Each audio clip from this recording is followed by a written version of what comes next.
Quais atitudes te levam a perder a reputação? Essa palavra reputação, ela é uma palavra muito forte, porque ela traz para nós, ela vem carregada de informações negativas quando fala má reputação. Ou a boa reputação vai trazer para você honras, vai trazer para você privilégios.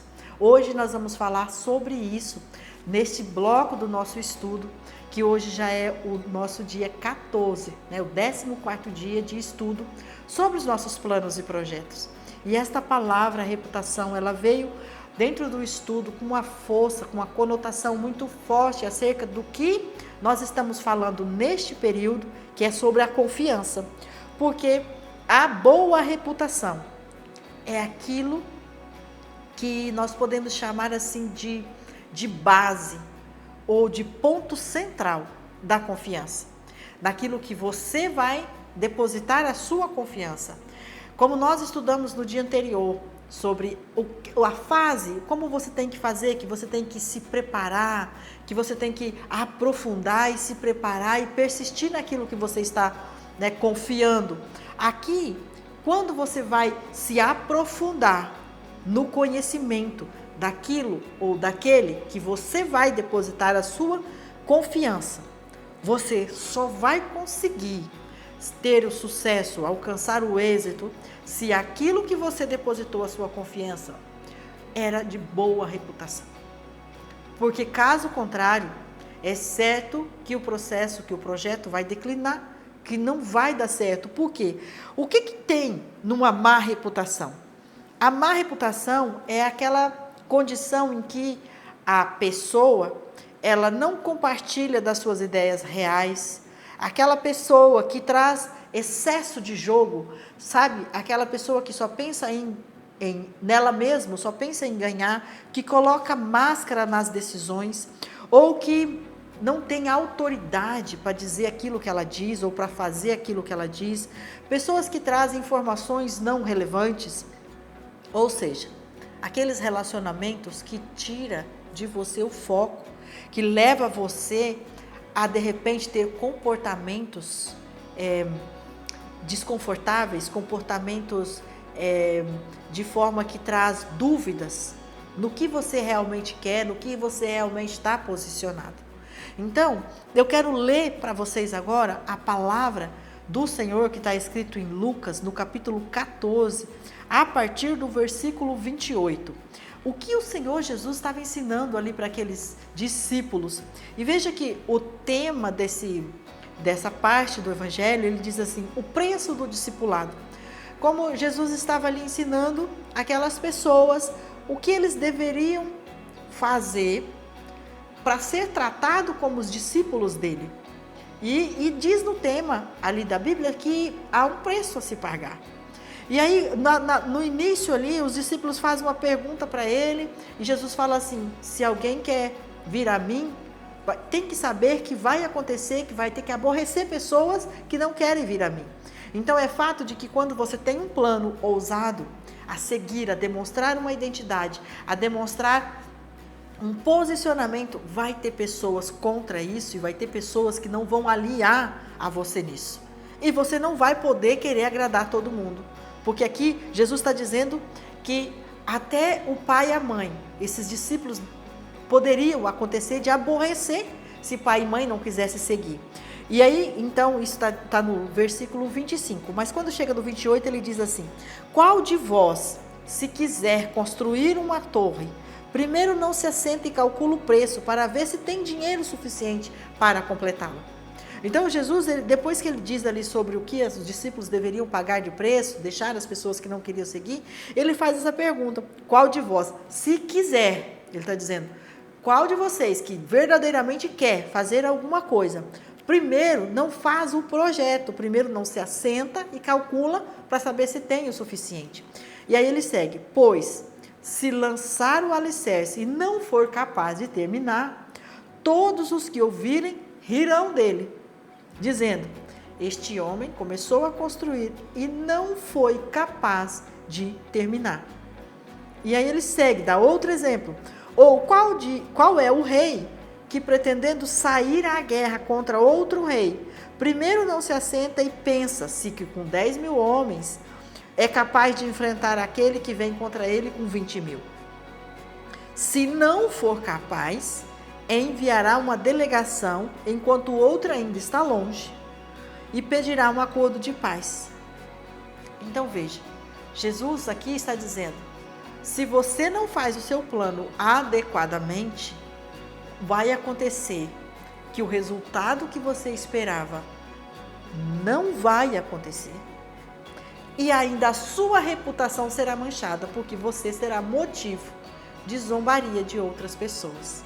Então isso aqui é muito sério para nós, neste plano que nós estamos estudando, porque este plano não é para o ano de 2026. É óbvio que nós estamos analisando os nossos resultados até 2025 para startar um ano, que é 2026, e que nós queremos que dê certo tudo aquilo que nós objetivamos. Mas isso para nós deve ser contado como um estilo de vida, a começar por 2026, um novo estilo de vida, um estilo de vida de mente renovada, de mente que acredita na identidade de filhos de Deus, de mulheres e pessoas prósperas, de pessoas que acreditam que há sim um Deus em quem nós podemos pôr a esperança, porque quando nós confiamos, quando nós entregamos tudo o que fazemos a Ele, Ele nos dá a condição de sermos bem-sucedidos. E de que Ele endireita os nossos caminhos, e de que Ele nos coloca em lugares, em planos retos, em planos que trazem produtividade, positividade, que traz crescimento onde nós estamos. Então, essa boa reputação em nós precisa ser tratada com muito cuidado, porque isso vem de Deus para nós. E o Senhor nos ensina, através da carta de Paulo a Tessalonicenses, na primeira carta, no capítulo 5, versículo 21, vai dizer assim, mas ponha à prova todas as coisas e fiquem com o que é bom.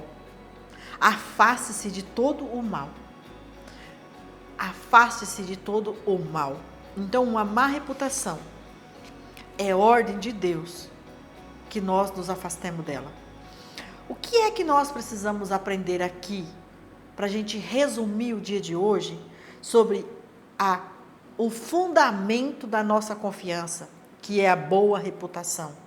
Quando nós pensamos no que ou em quem estamos depositando a nossa confiança, falando dos nossos relacionamentos aqui neste plano, na Terra.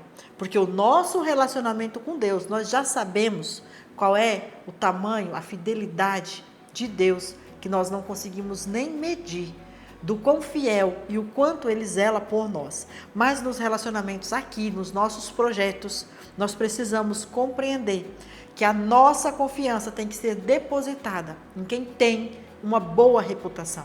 E isso deve partir de nós. Então, por isso, nessa carta aqui dos Tessalonicenses, é tão importante nós pôr à prova tudo o que existe em nós e onde nós estamos, e reter aquilo que é bom, para que isso vire uma verdade dentro de nós e que isso se torne parte natural do nosso comportamento. Quando isso se tornar natural, nós vamos ter comportamentos de pessoas sensatas, de pessoas que demonstram confiança, que demonstra respeito, que demonstra compromisso, que demonstra autoridade, que demonstra perseverança. E isso vai fazer com que quem olha para nós não vai ter esse motivo que o Senhor Jesus ensinava aos discípulos lá de Lucas. Eles não vão olhar para nós e encontrar aquilo naquele exemplo que ele diz. As pessoas que olharem para aquele homem que começou a construir e não pôde terminar, vão rir dele e dizer, começou e não pôde terminar.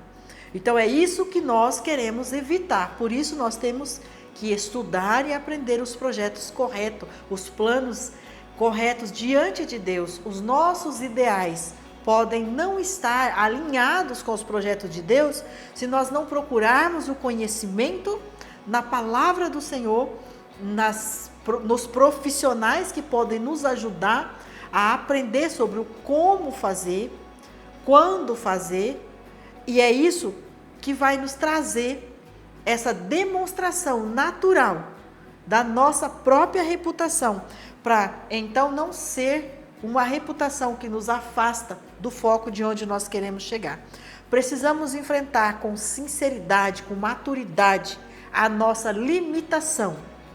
Precisamos enfrentar com muita coragem, com muita vontade, deixando a nossa parte de que traz aquela inclinação para colocar uma máscara, para dizer assim, nossa, mas se eu falar que eu não consigo isso, ou que a minha dificuldade é isso, aí as pessoas não vão me aceitar.